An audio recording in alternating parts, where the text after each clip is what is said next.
Saudaraku yang dikasihi Tuhan, firman Tuhan hari ini berbunyi demikian.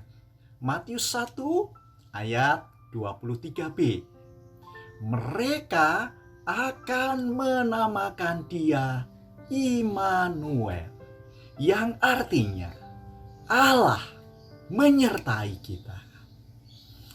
Pagi ini kita masih mempunyai cerita ketika kita membuka lembaran hidup kita. Ada sinar matahari pagi, ada nafas dalam hidup kita. Kita masih bisa bangun pagi ini, dan kita bisa menjalankan aktivitas rutin sehari-hari. Itu berarti masih ada cerita dalam hidup kita. Cerita tentang hidup saudara, juga hidup saya. Membuka pagi berarti ada hari yang baru. Berarti ada kepercayaan. Kepercayaan yang Tuhan berikan kepada kita. Kepercayaan yang Tuhan anugerahkan kepada kita. Ingin rasanya menghadirkan kisahku, juga kisahmu, sehingga boleh menjadi kisah kita. Lalu kalau boleh, itu menjadi narasi perjalanan kita. Perjalanan sebagai orang-orang percaya, yang intinya kita sebagai orang yang disertai Tuhan, dan ada Tuhan sebagai sang penyerta. Saudara yang dikasihi oleh Tuhan,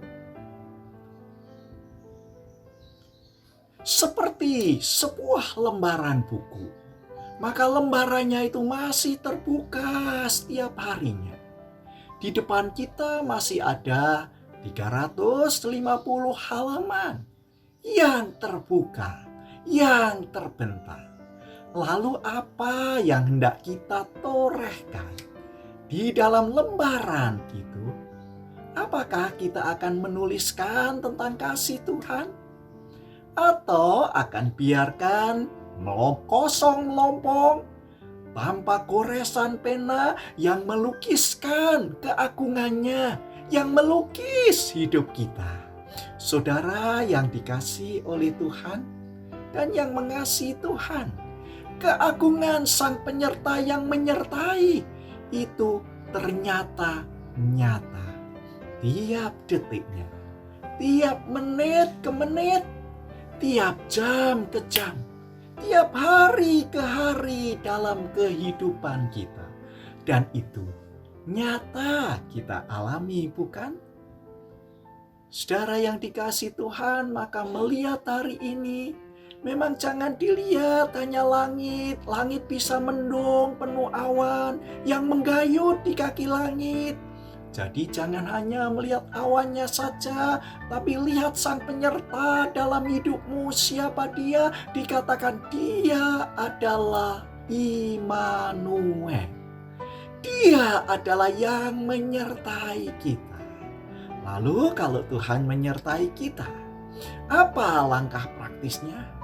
Tuhan memberikan kita tiap-tiap hari, tiap-tiap detik di dalam hidupnya tetesan cintanya.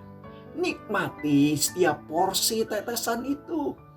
Maka yang kedua, berhenti untuk mengeluh dan mengeluh.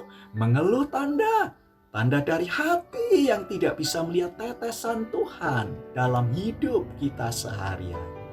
Mengeluh tandanya tidak bersyukur dan tidak bisa menyadari ada rahmat yang baru di dalam hidup kita. Jadi kalau dia dinamakan Sang Immanuel yang hadir, yang menyertai hidup kita, apa yang kita ragukan lagi? Tuhan memberkati kita. Amin.